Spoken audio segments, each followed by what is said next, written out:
voice out there and heard, so thank you everybody for coming out to support this. We still have people coming in, but I'm going to go ahead and get started with the introductions on people who are here and kind of who's going to be speaking and things like that, so we can get that out of the way and get to what we're really here for, and that's to get some questions answered. So we'll go ahead and start with the introductions. So I'm Sabrina Coffey. I'm the KEA President here in Garrett County. Peace is here with KEA, and so is Stephanie Winkler. I'm not sure if she's here yet. If you're here, you can stand up and be recognized. She's the president of KEA. She works really hard to fight for teachers and their benefits and things that we need to do this job. So she does a really good job at that. So thank her for that if you see it.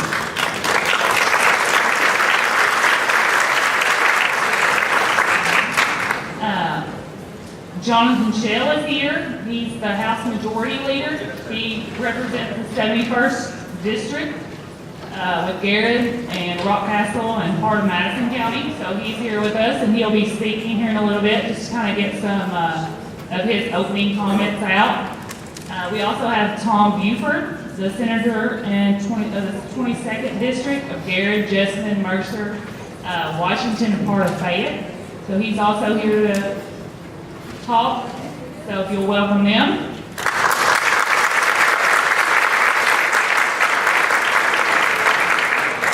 And I just want to make some acknowledgments of the Garrett County Board. They're here as well. We have Joe Brown, the chairman, Jerry Browning, Susan Ledford, Mike McQuarrie, and Larry Woods are here from the board, if you'll recognize them.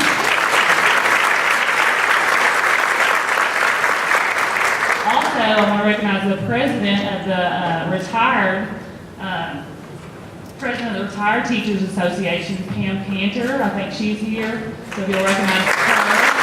And Ryan Baker is here to represent. And I think that's all of the acknowledgments. Oh, and obviously Mr. Keith, our superintendent, who's going to be coming up here.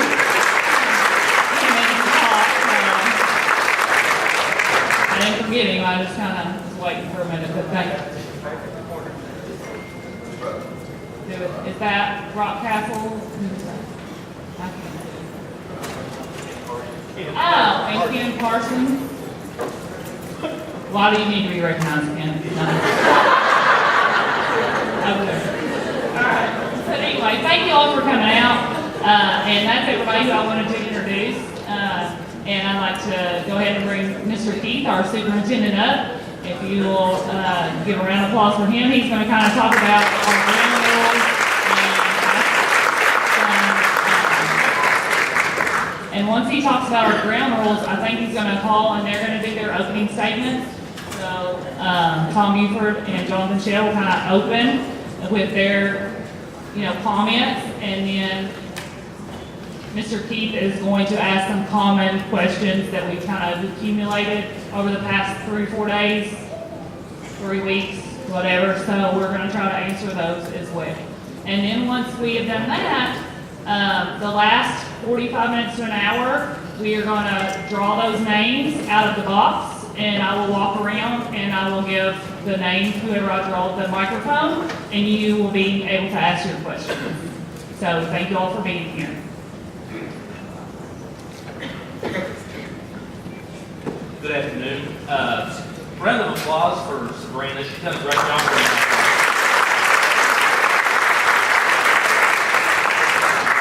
I would like to again acknowledge our legislators, Jonathan Shell and Tom Buford. We're very appreciative that they are taking the time today to speak with us and to hear our concerns. So can we acknowledge them again, please?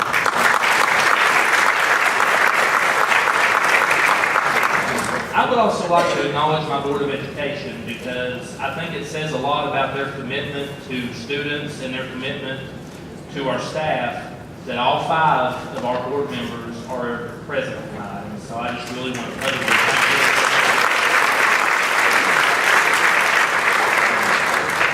And finally, I very much want to express my deep appreciation for all of the educators, certified, classified in this room, and everyone else, all the public servants who dedicate their lives to making this a better place. And so just know that in my heart, I appreciate each and every one of you and want to acknowledge you as well. So thank you for all that you do. So while we're here, I know it's fairly obvious, but just we want to learn more about the bill. It's an opportunity for us to hear directly from our legislators. It's an opportunity for us to ask our questions, to share our concerns. And so this is a beautiful part of democracy in that we have access to our legislators. And I am just tickled about the size of the crowd. I think this is a very nice turnout for the amount of time it was advertised, and I think that we'll have more come in, so just very pleased about that. I would just mention, and I really don't even think that I have to do this in a room full of educators because we've spent our lives teaching this to our students, but you know, it's okay. I think I said in some communication with my staff, it's okay to be fired up about it. I'm a little fired up about it, frankly. But we can share our questions, we can share our concerns in a professional and respectful way, and certainly that's what I expect out of my folks, and I'm sure that everyone else will adhere to that as well. We can be respectful without personal attacks, of course. One of the things is you have the green and red cards, and so we're going to test those out just for a minute here. I may get in a little trouble right off the bat. But certainly, you know, in Kentucky, it tends to be you're either a UK fan or you're a U of L fan. So, certainly UK is the flagship university in the Commonwealth of Kentucky. A lot of green here. This is a smart crowd. So, I'm just teasing you Louisville folks, of course. So that's a way for us to show our opinion and be respectful without a lot of noise and disturbance. So certainly if there's something that you hear a speaker, whether it's someone in the audience or one of our legislators, if you agree with something they say, it would be appropriate to hold up the green card. If you disagree with something that's being said, obviously hold up the red. Sabrina has spoken with you about the format a little bit. My goal, and help me hold to this, that no later than 10 after 5, I will hush, and we'll have the drawings, as she said. But Sabrina did solicit some common questions, and so we would like to start off with just before the common questions. I've spoken with both Ms. Michelle and Mr. Buford that they will have no more than 5 minutes to make an opening remark if they choose to do so.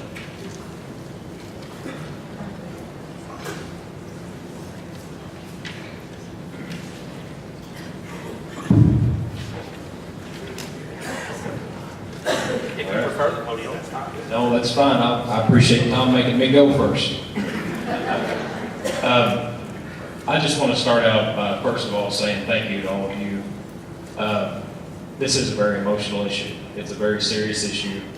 It's one that I don't take lightly. And I want you all to know that as personal as this issue is to many of you all out here in the audience, it's just as personal for me to see the strain and the stress and the frustration that it's put on you all to have to go through exactly what we're having to go through here in this public discussion on where we go with our pension systems in Kentucky.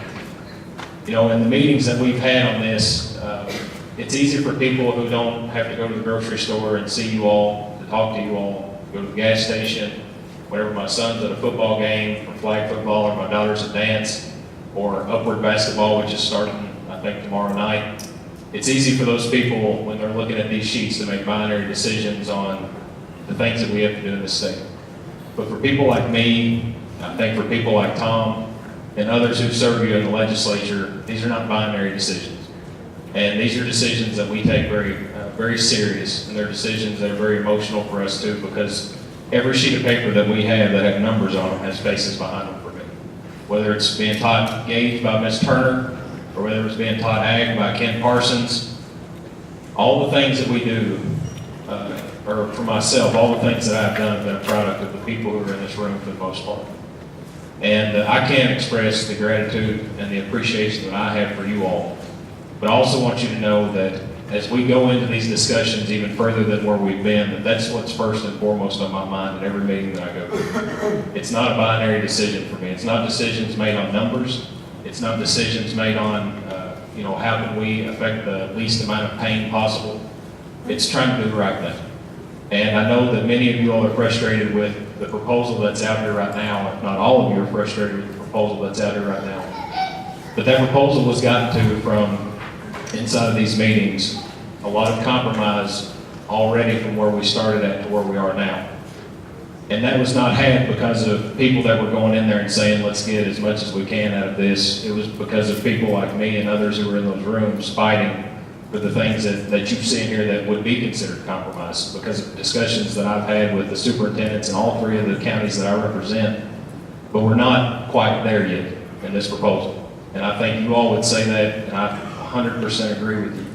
If you saw the Herald Leader story yesterday where the Speaker of the House and myself did an interviews after we had our caucus meeting, we have made the decision that this proposal does not have what it takes in order to become a bill and for us to have finalization. And so what we're doing is we're working with a lot of different groups, and I actually wish Ms. Winkler was here tonight already.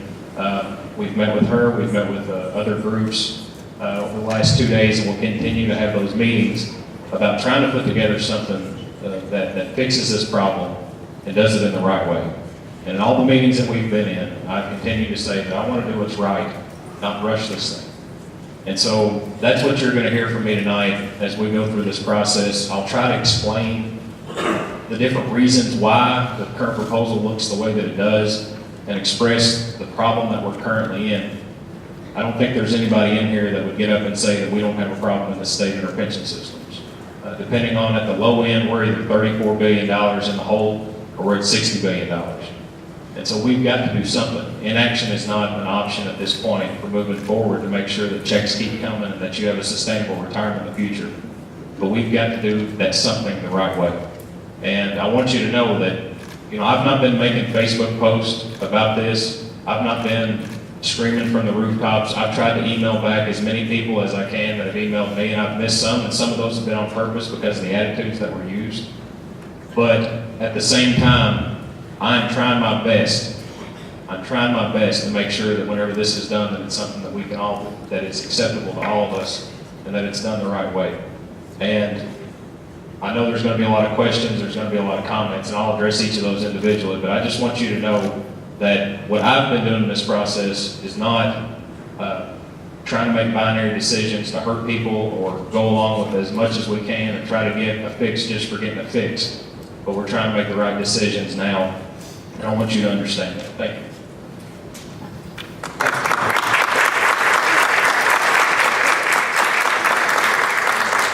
Yes, as Jonathan says, we face a difficult time here financially, the obligations, viable contracts, money, health insurance, sick days, payment for health insurance, additional monies to come out, no Social Security benefits. This is a terrible spot to have put not only the state, but each of you into. As I look at the bill, and I have finally read it, I went blind. I told my wife, I said, I got a photographic memory, but I'm blind. So as I read this bill, there were parts of it that are difficult to understand. And then there are parts that stand out blatantly inappropriate.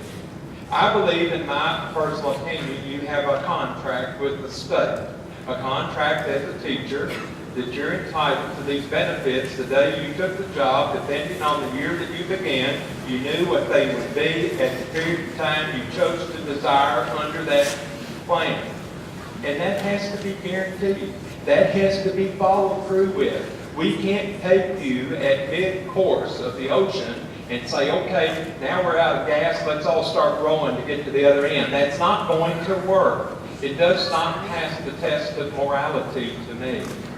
When I have something that's offered to me, whether I enter into a contract with the bank or a land contract or a marriage, it's supposed to be tomorrow what it was yesterday. And that's how this should work.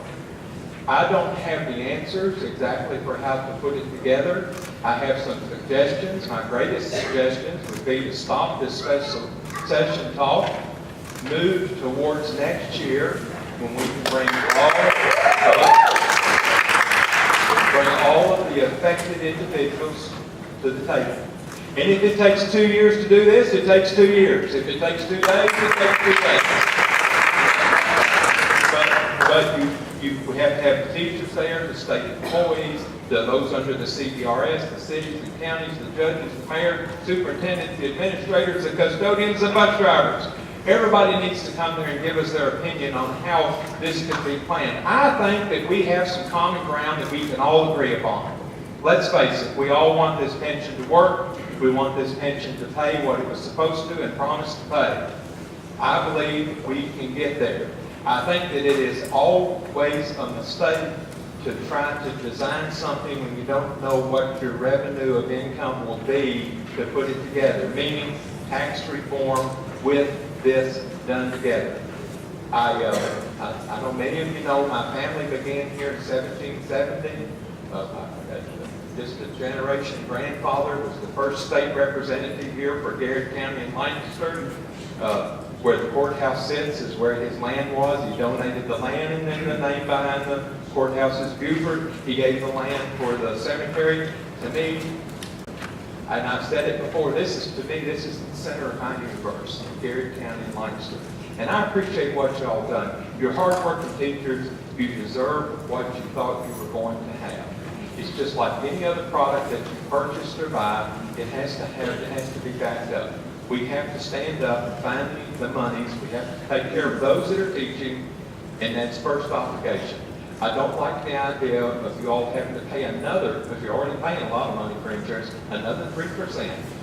For those that are retired, you're paying 1.75%, so that those retirees can have a COLA, and they're being set aside 5 years on that. To me, it's just more. I mean, I don't have a badge under here, I don't have none, but I got a heart. And it comes out in me on this issue. And so I cannot support this legislation, and today I would have to vote no.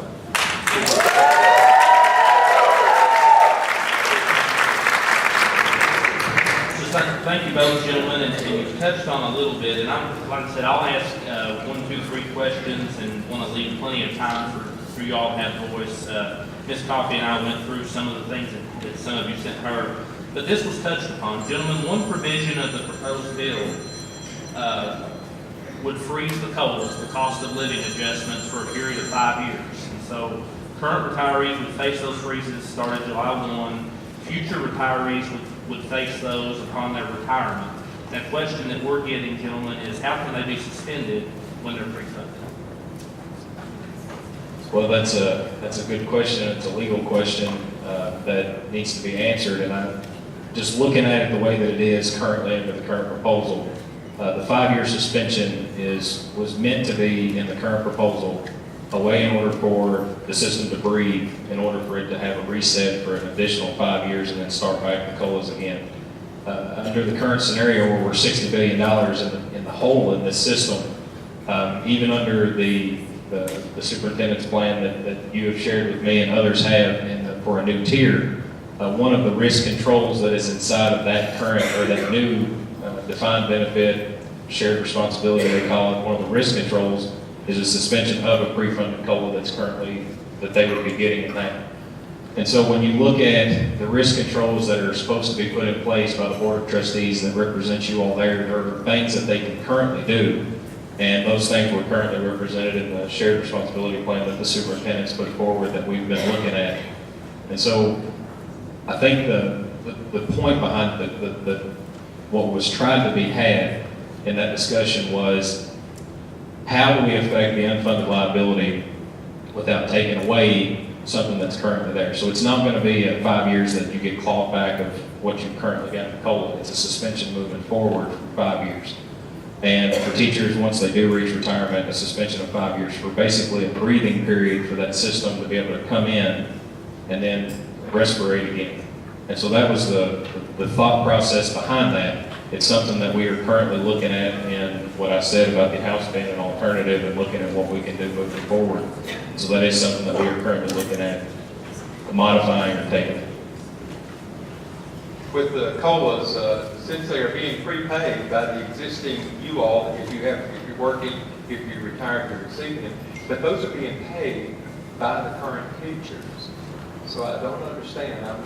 As your question was, I don't understand how you can take that away. I think you start to tread on some constitutional territory here. I find many parts of this bill that will not meet the muster of the Supreme Court test. If we pass this bill, I don't know if you've heard the total news. I went to the University of Kentucky. They brought an individual in, the gentleman from, an expert from out of state.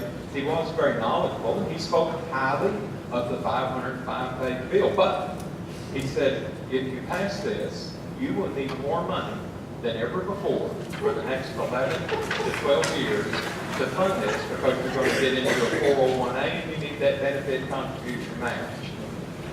The teachers' programs have started to improve. I see some folks out there that understand this because they sit the board on it. It is actually improving some, and I think should be given the time to make it through and see what moves it can make. I think we get some recommendations from that board to help us in this matter. But as you said on the COLAs, I think that is one area where you're moving into a constitutional territory that's going to put you in a difficult situation with the courts. So a follow-up to that too, gentlemen, as on a bigger scale, in the bill, it's very clear that under the bill, new folks that enter, it would not be considered an inviolable contract. And so I know that concerns a lot of us, and just if you could speak with that as well. With the recent pension reforms that have been done with the cash hybrid balance plan that some of the people in this room are in, that also doesn't have an inviolable contract. It's just something that's not probably going to be in pension reform moving forward. It's not being done in other states in new pension reforms that they've done that I know of. And so the new reforms that are going in, whether it be a 401A or anything moving forward, will not have an inviolable contract. And under the plan that the superintendents put in, under the shared responsibility, their recommendation was not to have one. That's correct. In this 505-page bill, those new hires come in. They would be in a hybrid plan, and I think it would be difficult to attract the quality of teachers that we had in the past. I don't know how we're going to find them that want to come in. The defined benefits, that's one of the things that makes this job attractive. Because I think many of you, when you took the job, let's say at age 21 or thereabouts, you probably even thought you were going to get Social Security too. And so this is different. I can't tell you how many, maybe a dozen teachers over 4 or 5 years with their spouses said we didn't know that we weren't going to get Social Security when we were planning our retirement. And that's difficult because this is all you get. This is it. You can't live on a 401A or a 401K. I mean, unless the stock market's at 23,000, maybe it could go to 5 million and you could be a millionaire overnight. But that, I can guarantee, I bet $2.87 that's not going to happen. A 401A means you can start to legitimately, without penalties, make a draw at age 52 instead of 59 and a half as the others. But with that said, I think where it comes from, I think you're in a problem with that. So I see it as an issue in the bill that's going to present an issue in the courts and everywhere else.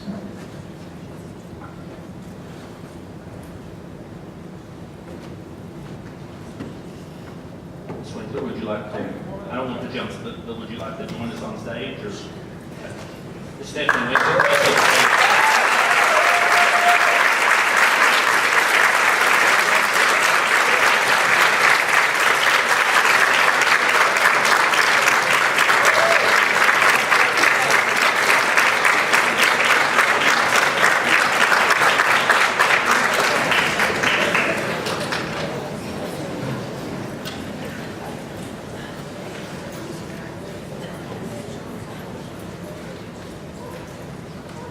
Very good. Another question that was very common to us was that, and I think it was referenced in some opening statements, about the 3% increase for retiree health care. So I know that members of PRS put in 3.75% from each check as a part of the shared responsibility plan from 2010. And so a lot of us have questions about the additional 3% and what it would be dedicated to.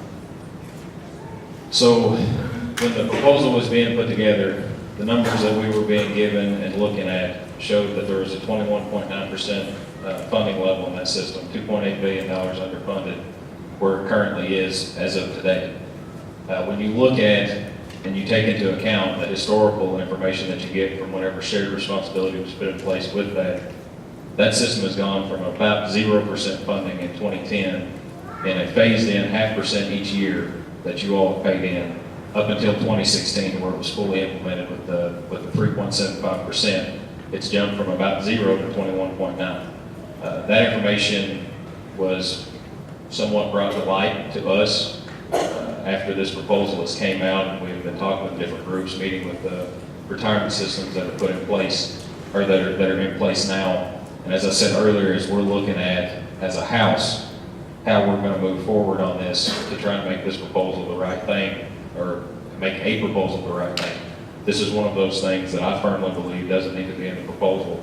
And seeing the impact that it makes to teachers, and this is somewhat of a personal story, and I hope she doesn't get embarrassed. I'm not going to say her name. Truly, frankly, I don't remember it, and I'm sorry for that. But I was turning around the school the other day, and something hit me pretty hard. She was talking about being a foster parent, and how her kid is having to pay preschool tuition here at the school, and mine is too. And that 3% may mean that she can't send her kid into preschool. And those are real life stories that we have to deal with. And that's what I'm talking about whenever I say that these numbers have faces behind them. And that was a big impact on me, having that personal interaction and experience. And knowing the history behind that is something that has helped me be able to move beyond it. And I think that the sustainability of that system is on the right trajectory. And whenever Ms. Winkler and I met yesterday with some others, that was one of the things that we brought up and that we talked about.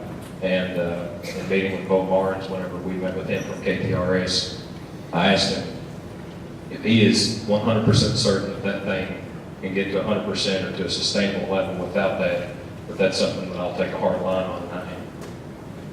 Yeah, the 3% is just I don't know how they came up with this idea. Obviously, when that was designed into the bill, or anybody that comes out of some expert that was there in the room, I was not there. I don't think that they realized that trust fund, that has already been improving.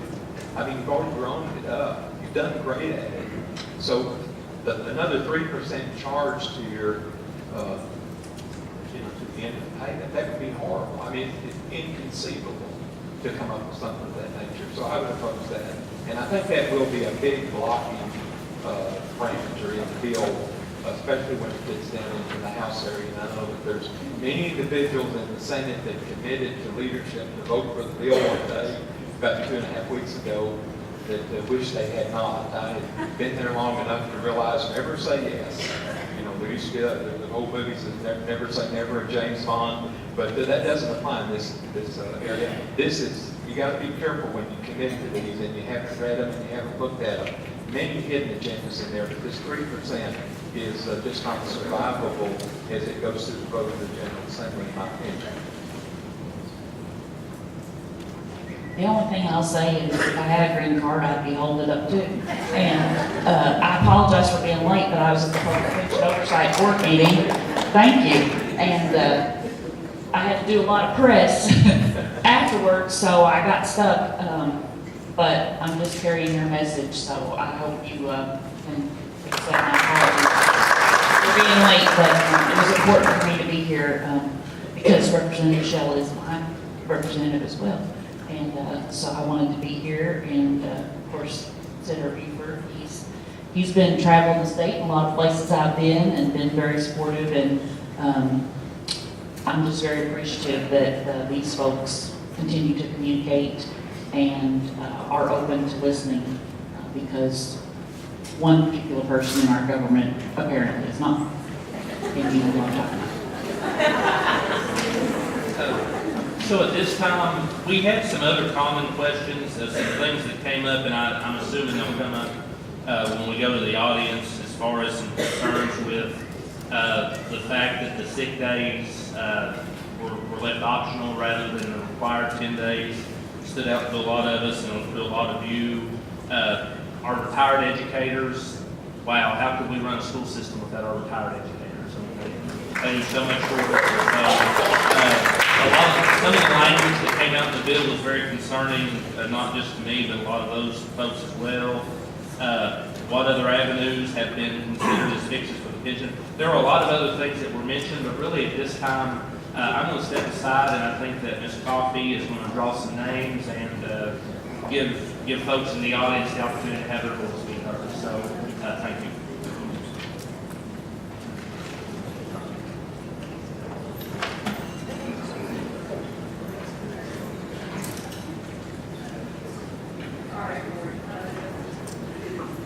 This one. Hello. Okay. All right. Finally got it. All right. I'm going to draw out names and just go around. When I say your name, you'll just stand up and I'll come to you and you can ask your question.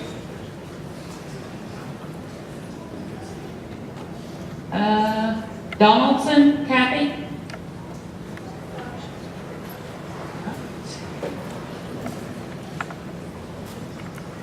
Hello? Okay, I'm good. Well, thank you all for being here. I really appreciate it. And full disclosure, I'm part of Madison County, so I'm not represented by either one of you. But I have taught in Garrard County, and I'm a retired teacher now. But one of the things I wanted to know, if you all realize, not only do we as teachers not get Social Security, but I worked at a part-time job because I started teaching late in life and I wanted to continue my Social Security payments. And my husband passed away last year. And as a retired teacher, my benefits that I wanted to continue and his survivor benefits were reduced greatly by 2/3 because I was a retired teacher. So I want to make sure that the legislators know that we are penalized by Social Security because we are retired teachers. So please let them know. And some, due to the variables, I don't know exactly what they are, some survivors do not get any Social Security benefits from their spouses after they die. So I'll address that first because the governor posted on his Facebook page this morning. I hope you all saw it because I delivered it to members and it was out in public anyway. A letter that was requested by his staff on our stance on Social Security. And he continues to tout this as, look, if you're a member of KEA, your union does not want to put you in Social Security. It's not what the letter says, if you read it. The letter says that we support the repeal of the federal law, which these gentlemen cannot do a thing about. The federal law is the GPO and the WEP, the Government Pension Offset and Windfall Elimination Provision. These are two parts of the federal Social Security law that affect 17 states, including Kentucky. It includes all teachers in Kentucky, some firefighters, and some police officers in Kentucky, but not all. It only applies to people that pay into a defined benefit pension and also do not pay Social Security. Now, in Kentucky, we did not want our new hires or people coming into the profession to have a 401A and Social Security. Mainly because if we enter into Social Security, there's no way to go back.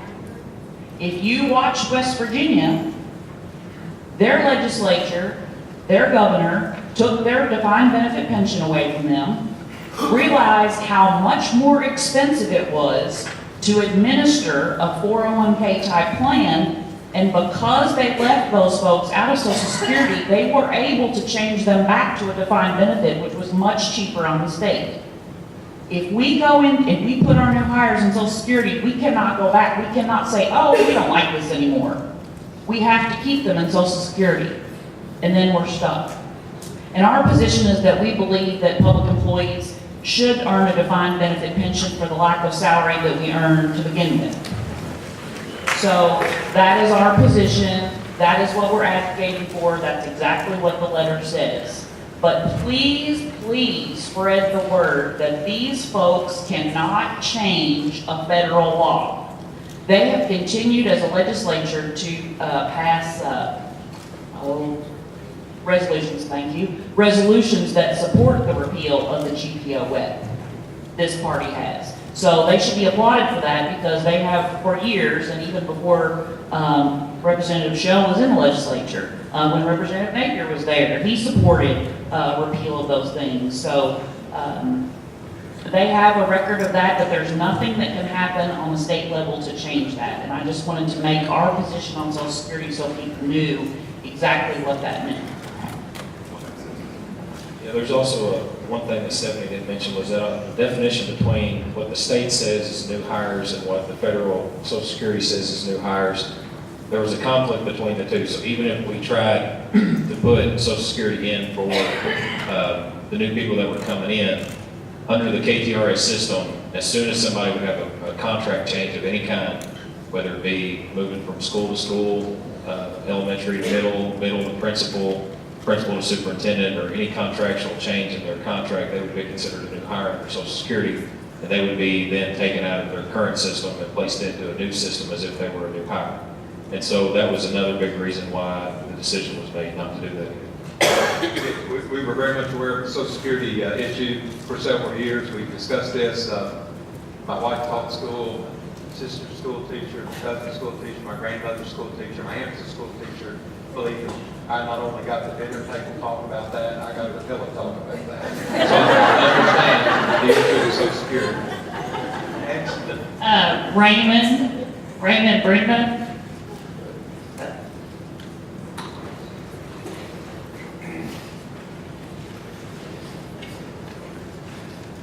I'm not a retired state or anything like that. I just retired. Okay, I'm not retired from the state or anything like that. I just got some questions that I hear on the news and stuff like that. And I can't understand why the governor and the legislature are trying to take away from what the promise did promise to employees. Since the legislature are temporary workers, they should not have a retirement identity. It should be changed. It should be theirs. Since theirs, they are the ones that created this spot to start with. The legislatures from years before, I know Jonathan wasn't there years, hadn't been there that long, but the legislature years before, if you want to cut somebody's retirement, cut theirs. I mean, they was temporary employees. Yeah. And they got a big requirement from what I've seen. Yeah. You've probably seen some of it. We looked at the various contracts, in my opinion. And look, it goes back to 1995. Jones versus the board, the retirement board, and all that. There's this big state Supreme Court, and it is very clear that the teachers and state employees have this contract. And I don't know what would change that ruling in the new Supreme Court.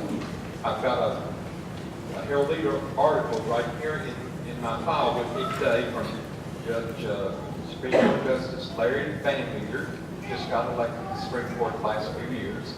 He's a Republican. He's talked about the unconstitutional issues. He was very nice in his letter, but it was very clear. And I guarantee you, he wouldn't have gotten on the Herald Leader in an editorial if he had not had permission of Judge Minton, the Chief Justice, and the other Supreme Court justices, because they don't do this. They don't get out and give opinions on anything. But he did talk about this, and you're right. You got a contract. He, in his editorial talking, I tell you what he's saying.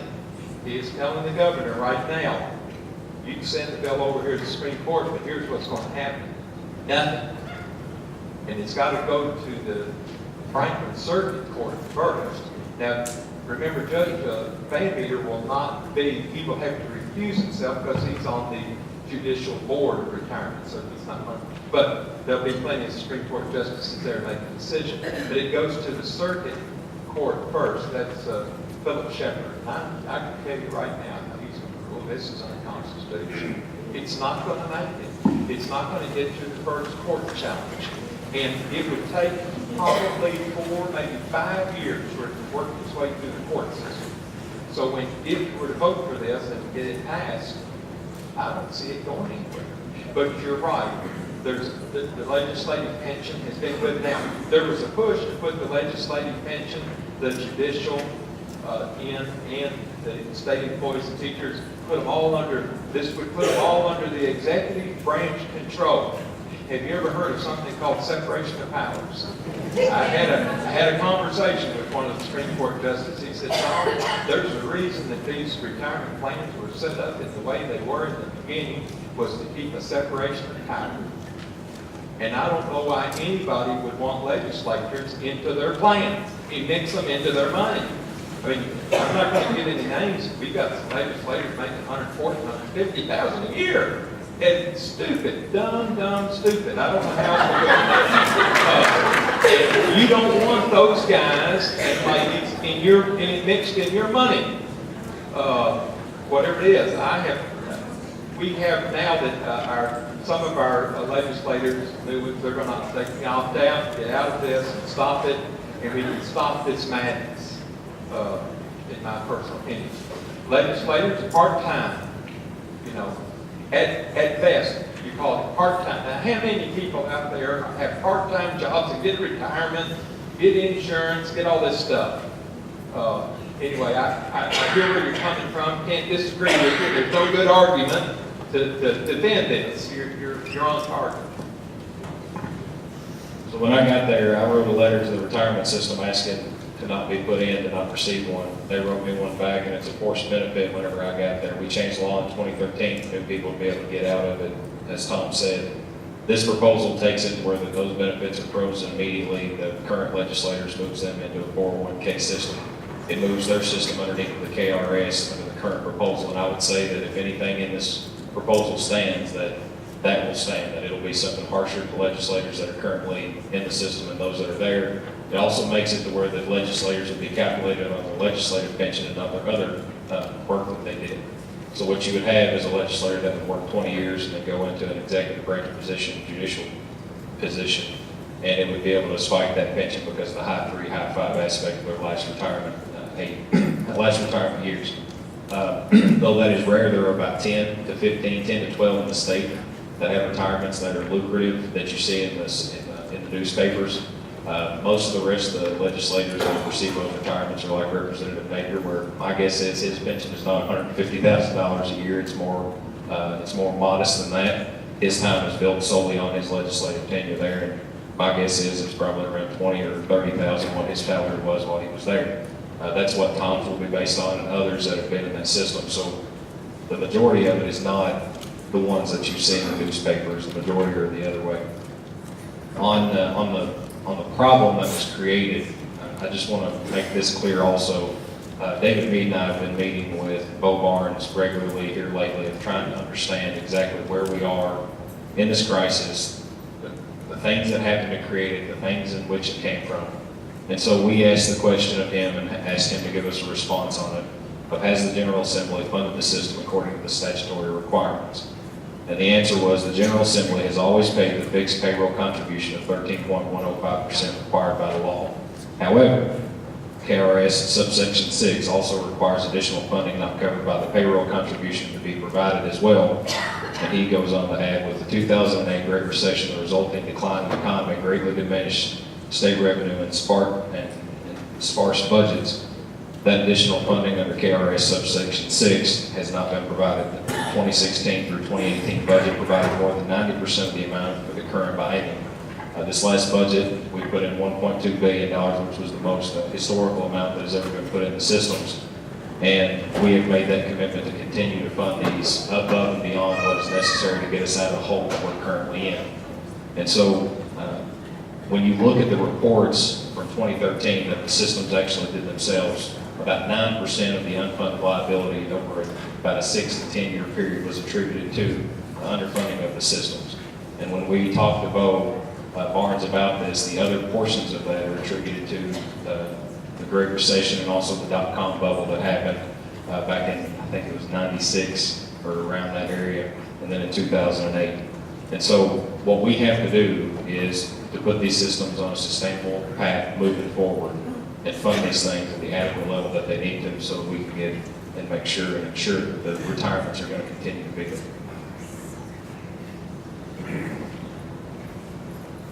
Next. I am a retired teacher, but if I weren't retired and I were eligible to retire, I think I would be getting my paperwork in order.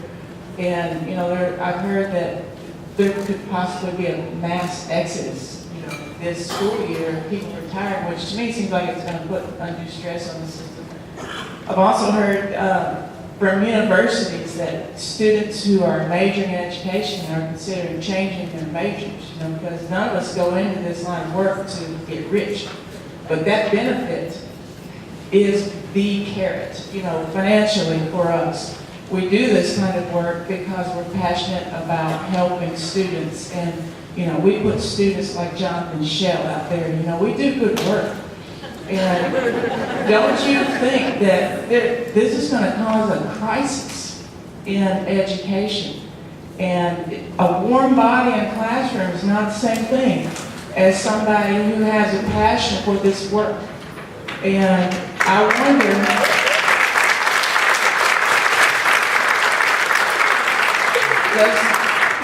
has the governor thought of this kind of crisis and how we're going to handle that down the road? Yeah, I'm definitely not going to speak for the governor tonight, I can promise you that. If I did, he probably wouldn't like what I had to say. That is a concern, and we recognize that. And the conversations that I had with the Rockcastle superintendent, the superintendent here, with many educators, even inside the current proposal, the fears that were there, we tried to put in things that helped out with that to try and kind of smooth that out. The 3-year addition for 27 plus, those things were put in because of that. As you are well putting now, and I think that most people would recognize it, but that's not probably far enough. And I can't stress to you enough, my opening statement, whenever we talked about the fight that's been had to get to this point, I'm continuing to fight. And I'm going to continue to do that to try and get this to be the best proposal possible. And that's where I'm at. That's the reason that Stephanie and I met the other day. That's the reason she doesn't know this, but after this is over with, we'll talk about meeting maybe tomorrow if she's afraid. And so there's a continuum of effort that's being put into this. And we want to make sure that we're getting this right, not rushing it. And so that's where my stance has been. In the meetings that we've had prior to this, that's what I am. Can we do it in a special session? I don't know. Do we need to wait until a session comes up? I don't know. But we want to get it right. We don't want to rush it.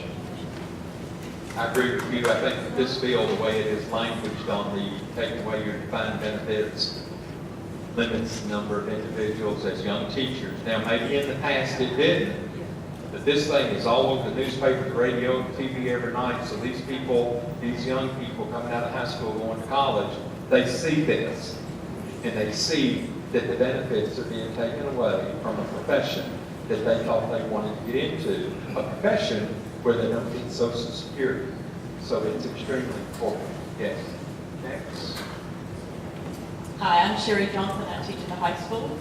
I have a statement I wanted to read first, and I want to ask a question. It says, other states tax luxury services like limo rides, armored car services, and private golf clubs fees. This Kentucky does not tax these services. In fact, our surrounding states tax about 47 services, while Kentucky, they only tax looks like 29.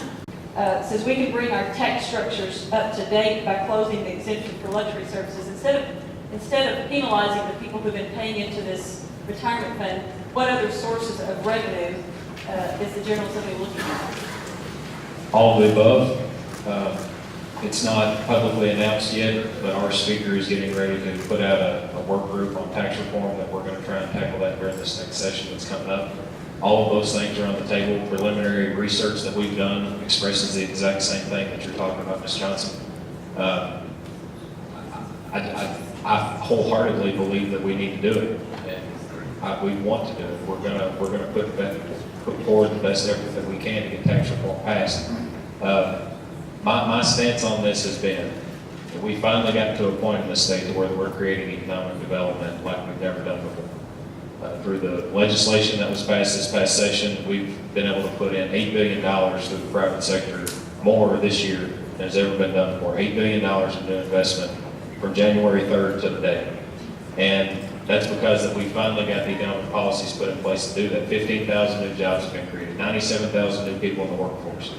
And so what my goal in this is to have a responsible pension package that we can pass, but then move right into a responsible tax reform package so we can fund what we have to. We're going into this session with a $200 million shortfall to begin with. And that doesn't include the $1 to $1.3 billion extra that we're going to need in order to fully fund and implement the pension plan that needs to be done to where these pensions are fully funded funds. And aside his comments, that's something that the governor has been committed to, is fully funding these things and putting in the required money. And so that's something that's going to continue to be done and continue to be looked at, Ms. Johnson, is the tax reform aspect. And I'm 100% committed, and I'd say you're getting ready to hear that from Tom too. Yes, the tax revenues are something that have to be looked at. Even currently, we may have some laws on the book that require us to collect certain taxes that we're not dealing with. It could be almost $2 to $3 billion that we are letting slip slide away. There is one thing in Washington that is on the table that I hope they can deal with. It's called internet sales tax, where people ship things to your home. You got eBay, you got Amazon, you got other groups. They're shipping products out without sales tax. Now, if you look at Kmart, Sears, Macy's, they've got brick and mortar structures, and they're having a hard time competing with this. I look at Mr. Napier up here. He does clothing. He's charging 6% sales tax. Yet you can get on the internet tonight and order some clothing products and not pay the 6%. If that happens at the national level, right now, it's on the desk there, the Senate and the House up there. If they were to pass that, that brings Kentucky $1.9 billion a year. Case solved. Let's get out of this pension talk. Just that one piece of it. There are things that we can do. As you said, we probably are missing about $10 billion of tax issues out there, from service tax to you name it. One penny of sales tax is just over $300 million a year. $1 onto a pack of tobacco is $250 million a year. And I can go on and on. I mean, I don't want you to hold up your cards because your superintendent's here, legalizing marijuana of some sort. Okay, we got a sheriff back here too. So, casinos, there is an issue with the racetracks right now. They would like to do something called sports book betting. That's where you bet on, I guess, sports games, ball games, baseball, but we just had the big World Series. All of this stuff, you can do those bettings at these racetracks and things. Folks, I hate to promote something like that, but it's going on right now. Don't think it's not. You get on your telephone, and while you're just sitting here, you can place a bet on a ball game that's going to happen tonight or tomorrow. This is happening. There's a lot of revenue out there, but now let's remember, that will be a tough vote too for many legislators. It may be our last vote, but if it makes Kentucky better and saves your pension plan, let's look at all of this. Let's get involved again. So the thing that I'll say, most of you, if you're a KA member anyway, know that my life is consumed by pensions. I haven't seen my husband in 23 days. And I'm going to stop through on the way home back to Frankfurt, so I'll be there tomorrow. What I wanted to say is that as much as I'm dealing with pensions in my job now, there is a huge weight on my shoulders that I bear and lose sleep over. And that is, it was underscored at the Public Pension Oversight Board meeting today, where Secretary Chilton gave a PowerPoint slide presentation going over the 505 pages. And the last part of his presentation was, if we do nothing, what does this look like? Well, it looks like a 34% cut to every public service. Now, what do we do every day? We're a public service. In every budget, we have had seat held harmless, the most important dollars for our kids. But I can assure you that if something isn't done, they're gonna cut seat dollars.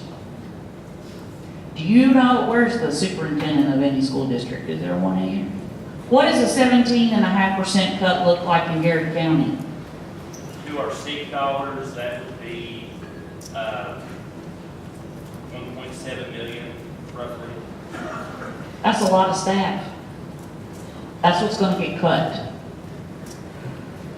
We cannot survive. There are 16 school districts right now on a watch list that have a contingency of 2% or less. And there's 5 that are literally don't know how they're gonna make payroll at the end of the year. We've had a school district this year where the Kentucky Department of Education has to go out and solicit delinquent taxpayers to make payroll. Eastern Kentucky is dying from the reassessment of the unmined mineral taxes. Their anticipated receipts are so far below what they thought they were gonna be that now they don't know how they're gonna make payroll. We have ultimately a funding problem in this state. Above and beyond pensions, if we don't find additional revenue to help all public service survive, we cannot cut our way out of this problem. Cannot. And my message to people that work in public service is that our livelihoods are dependent upon taxes. And believe you me, when Representative Shell has to vote on a tax increase, Stephanie Winkler is going to say, please do it. And every one of us that depend on public tax dollars for our livelihood should have the backs of our superintendents, our school boards. When they ask for a tax increase, we should have their backs. When they ask for a tax increase, we should have their backs. Because if it's not for public services, our communities will die. Your roads don't get paved, you don't have schools for kids, you don't have vital services that you need every single day. And we have to be talking to our community members about not taking for granted the vital public services that make our communities thrive and survive every day. Our schools are the heartbeats of our communities. And every public service worker goes into public service for the good of their communities. Our employer is the legislature. Sometimes it's more convenient for them to be our bosses, sometimes it's more convenient for us to be their bosses. But I'm here to tell you is that when they have our backs, we should have their backs. And I want to underscore that because that's the only way to help education survive is that if we become involved in the process and make our opinions known. If we stay silent, they will vote how they want to vote. But they are elected to represent their constituents. So if they don't hear from their constituents, whose fault is it? That's all I'll say about that. Next. Sit on. Wow. He's one of these in my classroom. Glad that Sherry made a statement before she asked the question, because I've got a little bit of a statement. Benjamin's over there stressing out. He's heard me talk before.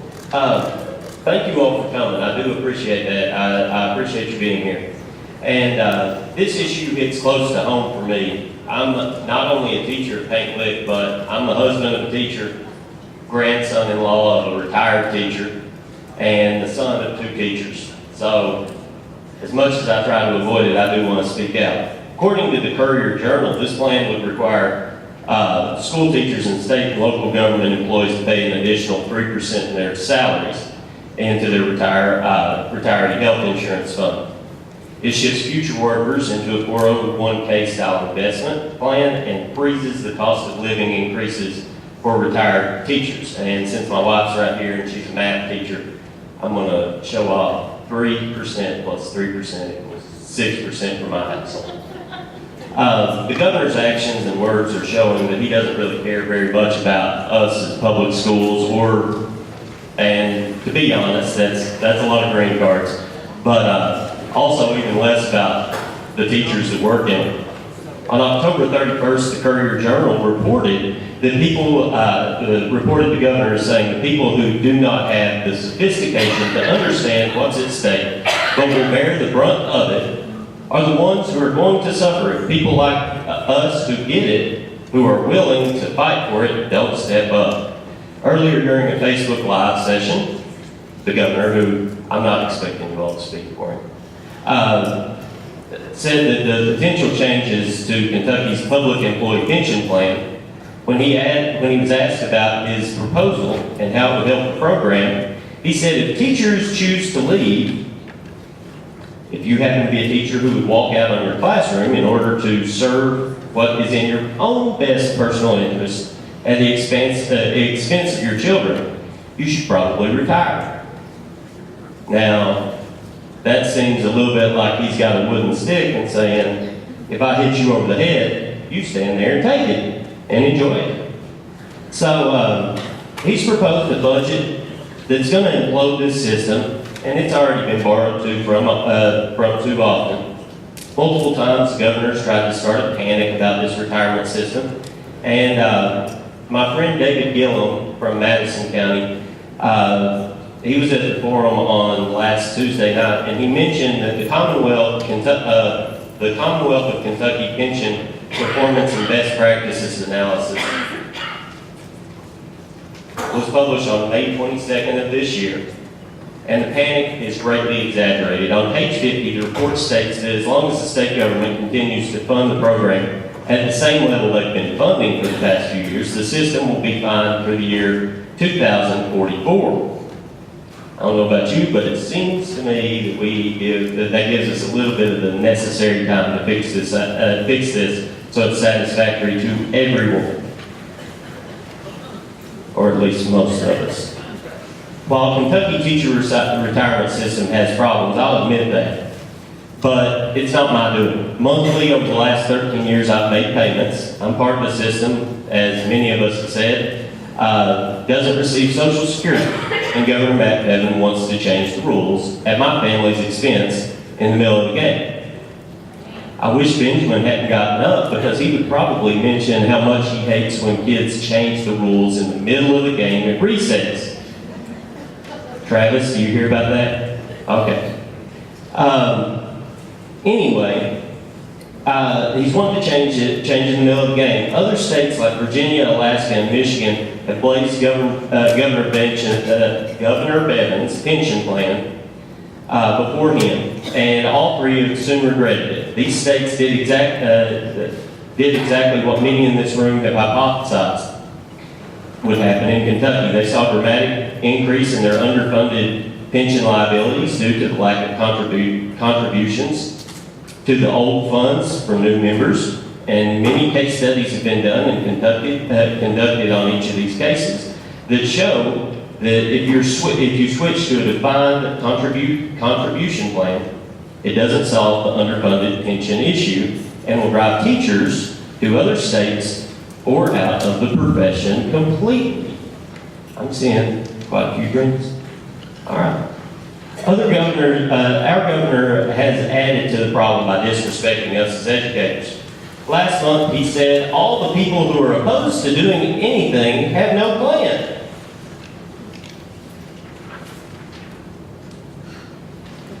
Almost done. However, the Herald Leader goes on to say that teachers have circulated several ideas, even though that's not their job, is it? Y'all are busy enough as it is, right? Okay. Anyway, teachers have circulated some ideas about how to raise revenue and stabilize the state's pension plan, which is estimated to be underfunded liability of at least 37, I think Mr. Shell said 34, or to 60. All right? All right. To 64, or 60 billion. I don't want to blow that out of proportion. In particular, they had suggested cutting corporate tax loopholes, legalizing recreational marijuana, which Senator Buford brought up, not me, and expanding gambling. It sounds to me like teachers, like this is the governor saying, teachers, give me a better plan, one that I have thought of by myself, and I will later take credit for my great idea. Anyone else think that sounds absurd? Awesome. Many of us have already studied the plan, as if we've been cramming for a final. So, I won't go on too long with the details, and Benjamin's already cut out because he's already had me for class-wise. It's forced this plan at its current state will force the brightest young out of the teaching profession. It will force experienced master educators out of the profession. And those of us in the middle of our career will be left with unfulfilled promises. Thomas Jefferson's given credit for saying, all tyranny needs to gain foothold is for people of good conscience to remain silent. So this is me not remaining silent. Please, I don't want you to think of your least favorite teacher at this moment. I want you to think of your favorite. And Representative Shell, you mentioned Mr. Parsons, so I want you to picture him. And I was so proud of him when he said, just a minute ago, when he was walking around those schools, and he had that one. He had a picture in his mind. So, kudos to you, Jonathan. I'm proud of you there. Our future and our children of this great Commonwealth, we can't let them be left with the scraps. We can't let them have the bottom of the teaching barrel. We can't let them have just a bunch of duds come in and that's who they have. So I have 3 core questions for you, all right? Number 1, what is the rush to roll out the current plan? This plan's been rushed. The future of our state deserves a well-thought-out plan that includes the voice of several stakeholders and people from different political backgrounds. Number 2, have you taken a moment to picture those teachers? We know that. Do you feel that the ones that we mentioned, we're giving them the respect that they deserve when we're thinking about this plan? And number 3, after reviewing this current bill, if it's supposed to be a compromise, what is the incentive I should look forward to? I'll start with, you don't want me picturing Mr. Parsons when I'm thinking of legislation in Frankfurt. He, Ken and I, what do we talk, 7 times a day, Ken?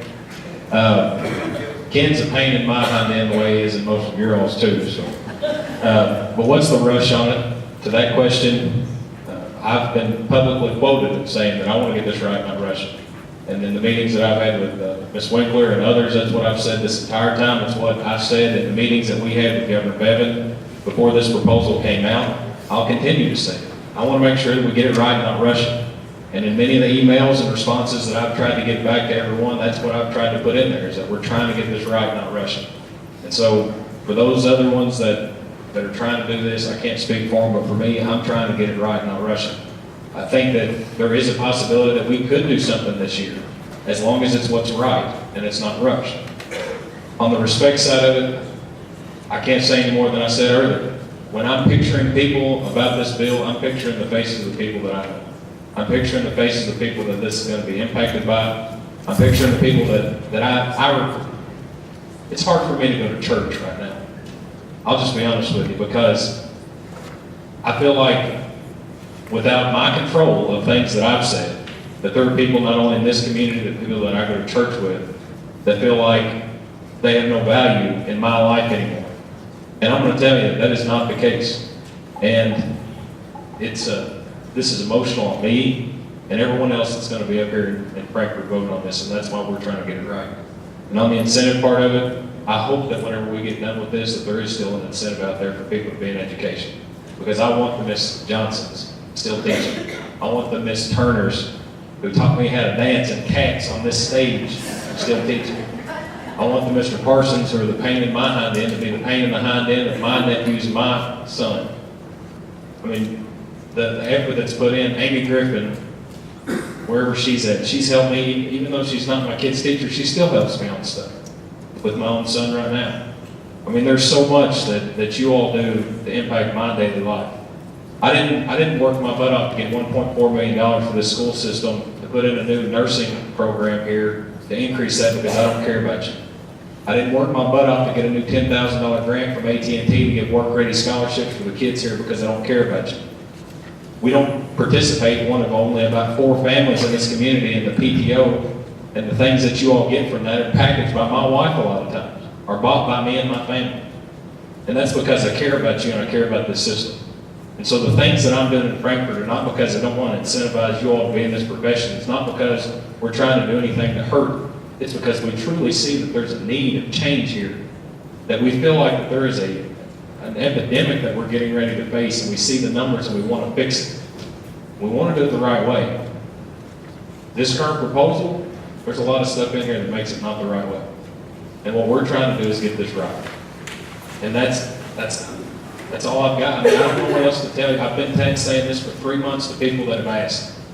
And it's whether or not you believe me or not, I'm up there fighting for you in these meetings. I'm continuing to do that.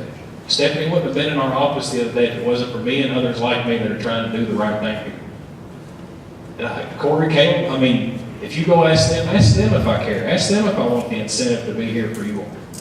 I mean, I work with them on a weekly, if not daily basis to try and make sure. We work for 4 weeks before the school year started to try and make sure that the 45 families that were not able to afford preschool this year had the opportunity to have it.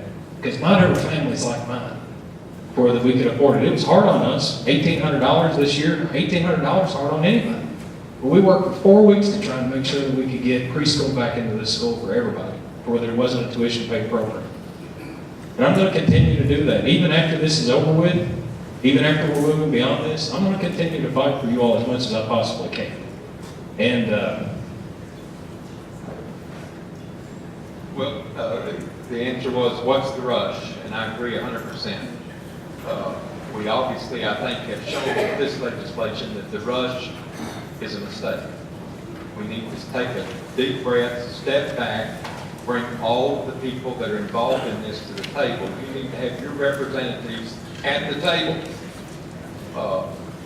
And what's the incentive for a teacher to go into this profession if it's not for a better standard of living? And, you know, we all have to think about the day that we retire.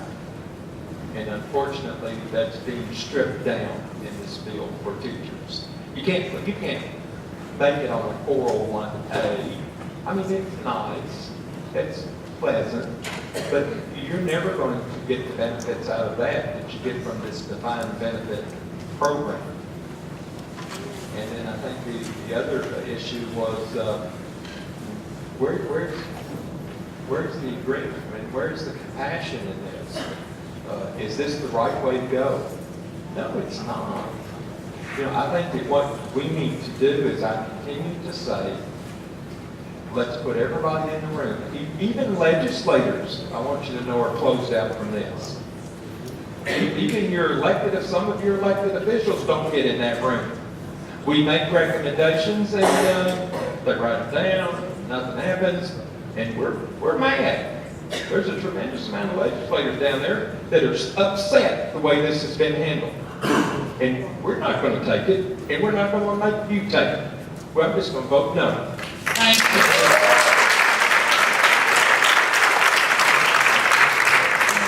That was kind of the next question. We've only got about 15 minutes left. We're going to wrap it up. So I just want to kind of ask, because that's on a lot of people's minds, and a direct question, like, how would you vote, John, Michelle? Like, as of today, you have these stories, and now you have emotions with it. Everybody has those emotions going on, so how would you vote today? That's a direct question to ask.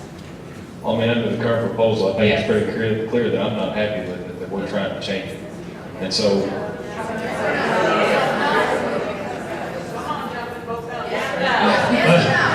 Mary Beth? Well, Let him explain, just let Give me him a explain chance. for a minute, then we'll. if that proposal came out today, I'm the one that calls this bill, remember that. This bill isn't filed, this is a proposal, and this was a draft. And we're working to get something better right now.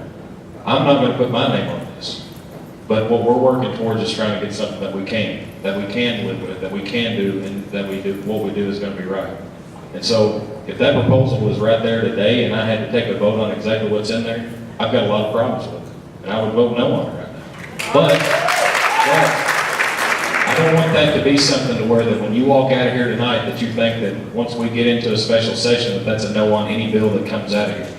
Because there are things that can be changed in this. There are things that we can do, working with the groups that are affected, working through the different issues that are out there, where that I can get to a yes on this. Because what I'm gonna do at the end of the day, I'm not worried about my reelection, because I don't make my decisions in Frankfurt based on politics or on my elections.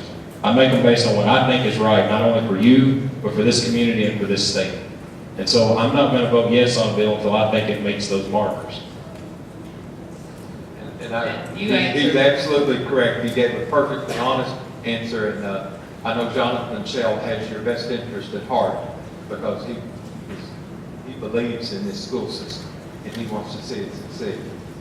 But this whole field, the way it's all been prepared today, reminds me of something called an Affordable Care Act, Obamacare. It was kind of like, let's get it printed, don't let anybody in the room, don't let anybody see it, let's throw it on the floor, get it voted before they have a chance to read it. Well, you're getting a chance to read it, but I mean, you almost need to have an attorney sitting by your side to understand what you have read. We have been finding out parts, such as a lot of the law enforcement police officers are going to lose their survivor death benefits in this bill. That's not right. We've learned that you're no longer guaranteed your 10 or so many sick days. You're going to be at the mercy of the board or the maybe superintendent to come up with what sick days they're going to have. Your sick days can no longer be accumulated. And let me tell you, if a school, if you want to take all of your 10 or 12 sick days, whatever they determine you can have if this bill were passed, you better take them. Because in time, they won't have any meaning for you. Now, I had a superintendent call me in another town and said, Tom, even currently, we're having a difficult time finding substitute teachers. They're almost impossible to get. So what we're doing, we're taking 2 classes, putting them in the gymnasium, 60, 70 kids, with one teacher that shows up that day, and he said, well, she said, all we're doing is keeping them from hurting each other. They're not learning anything in that gymnasium. They're running, they're walking, they're exercising. They're basically doing whatever they can do to take up the class hour.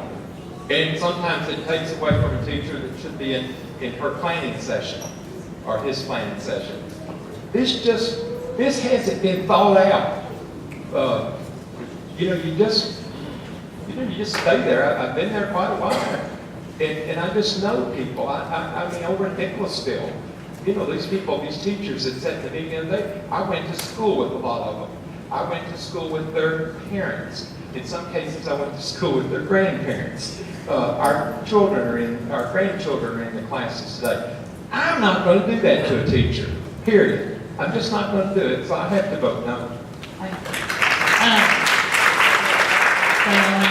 I was only gonna say that I don't get a vote. Yeah. Of course, I would vote no, but, I just wanted to let folks know that if there are KEA members, I'll be around here this afternoon if you want to ask questions or want to know anything about what we're doing, feel free to. Another question, it's kind of like, what is the timeline on this? Because you all said it's kind of thrown out there and let's vote on it before anybody reads it and all this stuff. So what is the timeline when this is going to be voted for? And Leadership will kind of make that decision with the governor. Leadership, that's Robert Stivers, Jeff Hoover, and those others in leadership. The timeline, my personal opinion is if those 2 individuals could stand up tonight, they'd say, don't do this. Let's take time and work this out. I talked to one of them, and he's a little upset that we've rushed this thing to where we have. And when you rush these things to where we are today, that's why they become such a disaster. We've been down this road before doing things in a hurry, and we pass this pension bill every session. We will be trying to fine tune it and get it right. And that's not the way to treat people that are in a profession and they know where they are. Let's take our time. I think we've gotten off to a quick start. But when will the session be? Some say November the 6th, some say December, some say never. It's kind of like the 3 bears and Goldilocks, who knows? But it could wait until the next session. It may have to go into 2019, 2020. But some parts of the pension are improving. And we need to look at those and examine them and see if the 3% I just don't think the 3% is necessary. I think we can work around this and we can get these things done. The only person they can call that's the governor. he could call us in next Monday. Well, that's what I was wondering, maybe it's just like, you come in. But on the part of this to where the input, the reading the bill and all that, Speaker Hoover several months ago, if not a month and a half ago now, said that we wanted to make sure that we gave at least 30 days for our members to be able to look at this and go through it. On the current proposal, it's out there. On pension reform, this is something that's not new, but we need to give adequate time for people to understand the bill and know exactly what's there, what's in it. We've, again, been meeting with people to try and understand where their positions are on this, what they like, what they don't like, how to improve it, what they would see as alternatives. And so that's what we're trying to do right now. For me, when it's ready, it's ready. Yeah, it said that this is all up to the governor to make a decision on what day to come down there and get started. Senator Stivers in the Senate, he has the votes to pass this.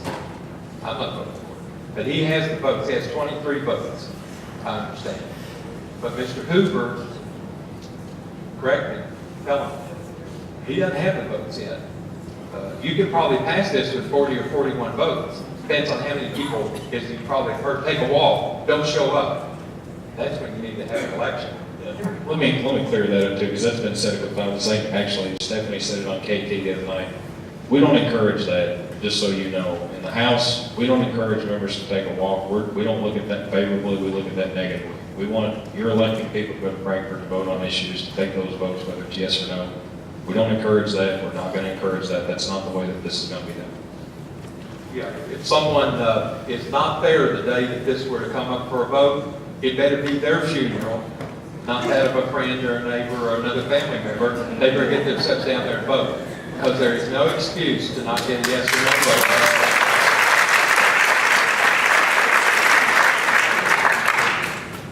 Yeah.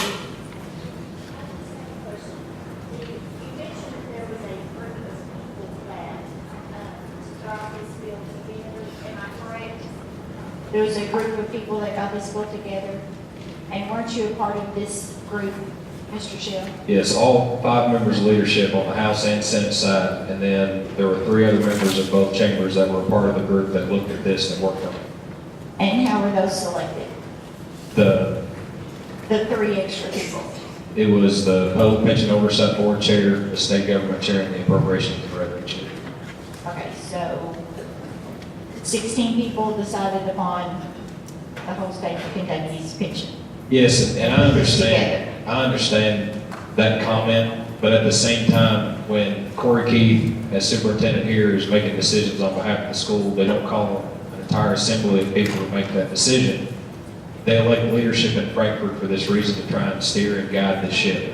And when you talk about a governor who is here, 2 elected chambers of leadership, there are many different opinions even inside of that. And I've expressed myself on what I think about that came out of the proposal as well. Even though I was in those meetings and had an input on that, I gave the input that I thought that was necessary to represent you all in that meeting. And you see where we are right now. So, Actually, 2 of them, Speaker Hoover's wife is a teacher, Brian Linder's wife is a teacher, David Mead's wife is a teacher who was here tonight. And we have consulted out throughout this process. And one of the things that we learned is, Ms. Winkler was a part of some of the meetings. They may have not have listened to her whenever they went to talk, but we're listening now as we have the bill, as we have the proposal. my question is, and I don't even know if it's a question, we're discussing this now after it's already come out. So why were these things not addressed before it came out? Because I know for a fact, when it did come out, my husband has studied it like scripture. He can quote all 505 pages, and like I hear it in my sleep at night. And he is trying his best to educate all of his 1,500 employees on everything, whether it be, just like you said, when they meet to where it is open and that they have all of their employees and all of their principals and all of the administration has the opportunity to put in forth their input, and they educate them very well into knowing what they're getting ready to do. And so they are, and I'm sure as the superintendents here in Garrard County and everywhere around the state, I know that they are they're educating them on what this says, and so why are we trying to fix things now? Why were they not brought up in this particular meeting before this pension process started? Why was things not being spoke up for then? Like, this is not right, we should not be doing this, we can't put this in here, They were. those kind of things. They were. I mean, all the things that you're talking about now, they were brought up in these meetings and being talked about. And now that the proposal is out here, it is a proposal that people are getting input on, from the members to you all to everybody. We're listening, we're hearing about what's there. This is the process that legislation goes through in every bill that we pass in Frankfurt. Someone comes up with the idea is put out, there's input that's given on every bill that we take up in Frankfurt. Okay, so I still don't get it. So you put this proposal, I'm not as smart as my husband just now, I'm just gonna lay that out there. So you put this proposal together, and don't you all have to kind of agree on it before you put it out there? Well, as a total proposal, we agreed to put it out there so that we could get input. That's the statements that I've been making during this entire time as the bill and the proposal has come out. But yes, I mean, we had agreements on things that we wanted to put into this bill, but as you said, 16 people in the room, it's not everything that I wanted in the proposal. It's not everything that all the other ones wanted in there too. Some of them wanted to go a lot in a different direction. I wanted to go in the direction that hopefully we get ready to go in. But yes, I had a seat at that table, and that's because I'm in a position of leadership to affect this. And that's what we're doing right now, is continuing to affect this legislation. Well, thank you, and I appreciate that greatly. And when I look at all of these people out here, just as myself, none of us went into the profession. I'm not even a teacher. I have had the privilege to be a paraeducator from kindergarten all the way up to work with 12th graders. I've wiped noses, I've wiped tails, I've tied shoes, I've counseled, there's not anybody in here that's not took money out of their own pocket and put into somebody else's. It's just the way that it is. None of us went into this profession to get rich, obviously. But we do elect you all to stand up for what is ours. We will give, and yeah, things are bad, but don't take what we've already paid in. Don't take that away from us and make a lot of really good people have to retire before they ever had any intentions of it, because that's what's happening. That's probably what's going to happen if this goes through in my own family. So I just wanted to make a comment, so everyone's clear. As far as my meetings with the governor, our association had 5 total meetings, and I was a part of 2 of those, because he didn't want me at the others when specifically asked, because I'm the devil bearer. But when we talked to the governor about issues with his staff, it was not, what ideas do you have? He talked to us, he said, this is what's going to happen, here's the problem, my way or the highway is basically his attitude. And I don't doubt for a second about who's driving the train with this 505-page piece of you know what. And so, no, I didn't say it was input. That's why we encourage people to contact their legislators, because the only other people that we know of, because for one, the governor cannot write law. That's not his role. It's the legislature that passes law. But the stinker in all this is that the governor can veto. And if they get a bill that we can actually live with, we still have to wonder if he's not going to veto it just because it's not what he wants. So these are all, I mean, you know, we're teachers. We are sophisticated thinkers. We teach people to critically think.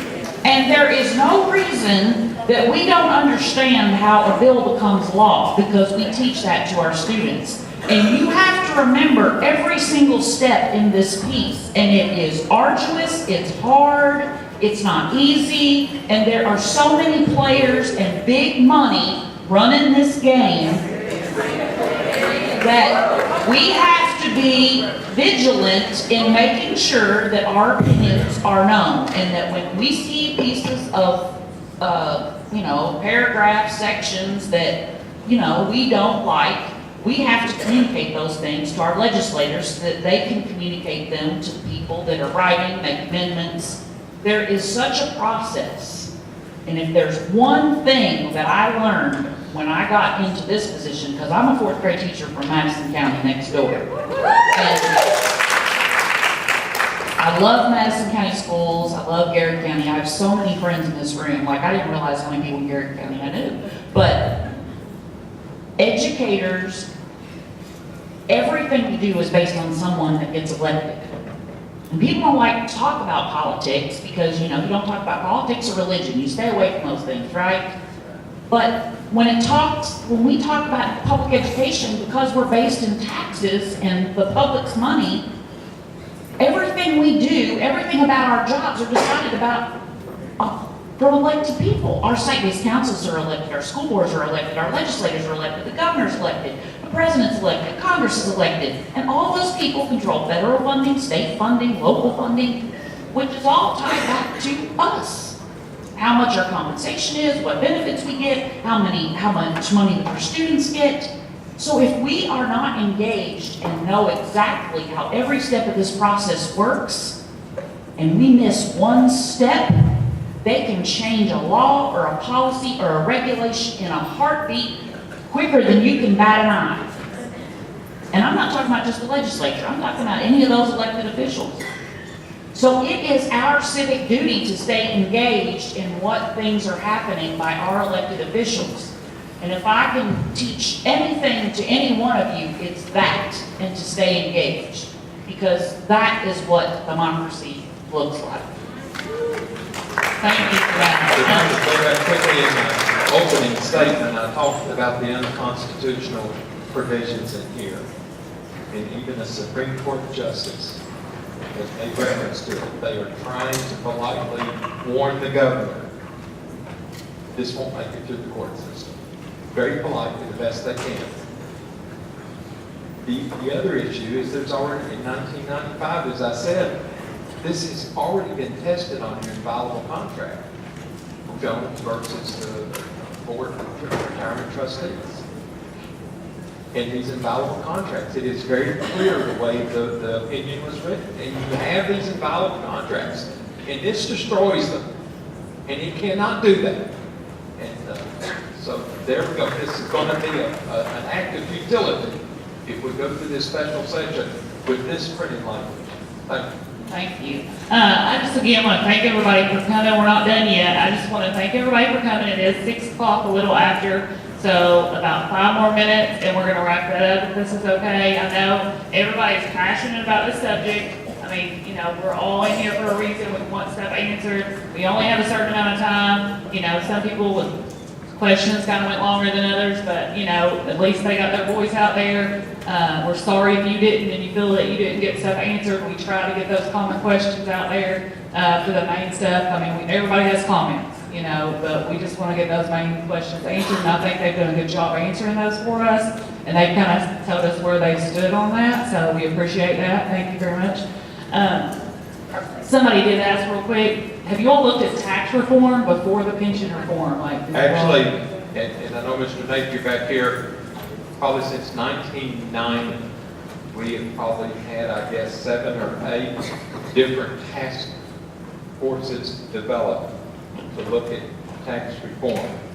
And they ultimately all come up with the same, so it won't take long. We can go back in history and see where that is.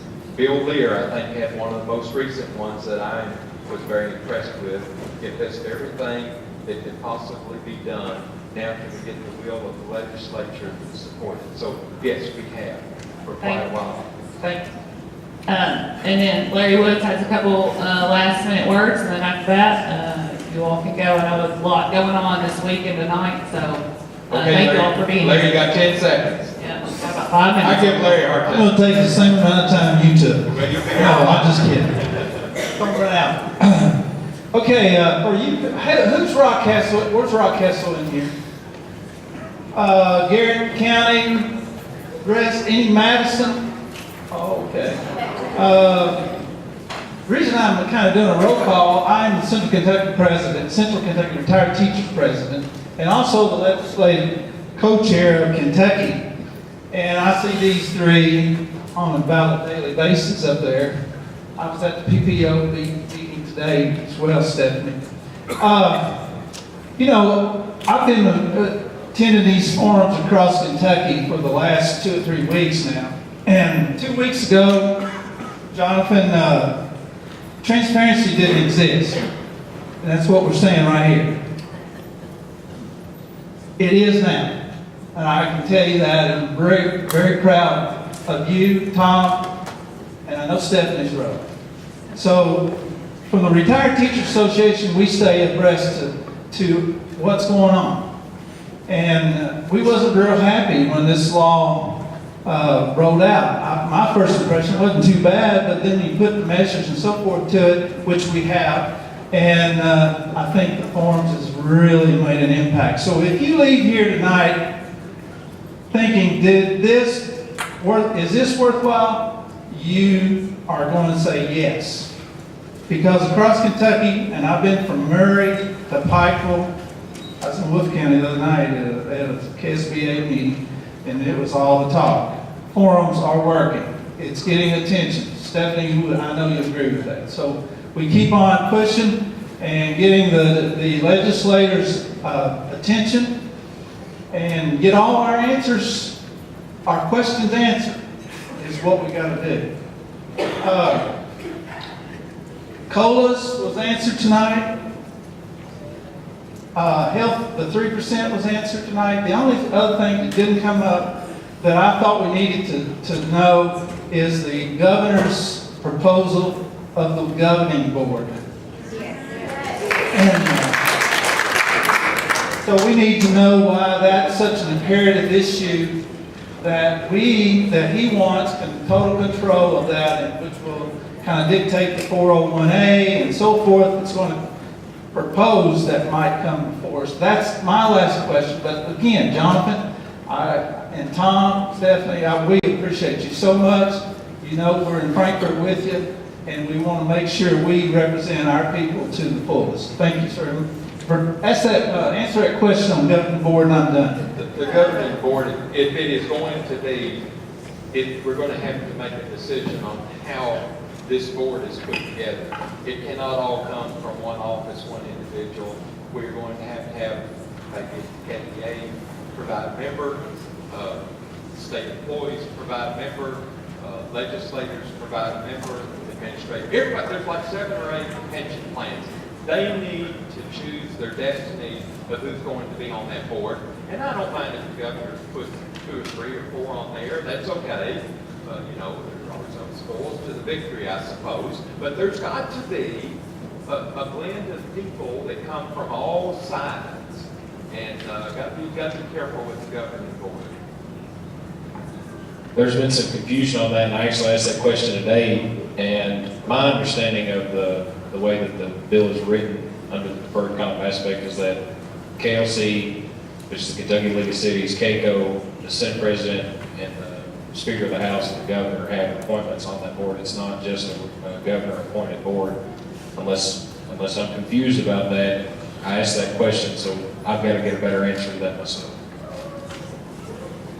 I would just say that the bill only requires for that board, because it doesn't talk about the TRS board. The TRS board would still exist because of the legacy plan, because there would still people be in TRS. But it only speaks to, 65% of CERS non-hazardous are classified school employees. And so even now on their board, they have no representation. And so, and we've tried to get people to get elected, and they can't get elected for whatever reason. But classified school employees don't have a voice, and this board references someone that represents a retired school teacher, like it's one position. but it doesn't even say it has to be a retired teacher, it just says someone that represents retired teachers. And that's the only person that, it deals with education in that list of people on that board. So that is a concern for us also. And when we talk about KLC, that's Kentucky League of Cities, KCO is Kentucky Association of Counties. I don't know if the area development boards are probably not involved in this, but those two that I named in the beginning, they have had misappropriations of funds in their own organizations. They have been in the courtroom with improprieties within their own decision-making. This causes concern. So the governing board is important. We have to watch it. That it? Have a good night. Yeah, just thanks to everyone. I think it went very well. Green card, if you think that this was informative, leave it with more information you came with. Thank you. Thanks to our folks. Thanks to the visitors. Safe travels, and good night.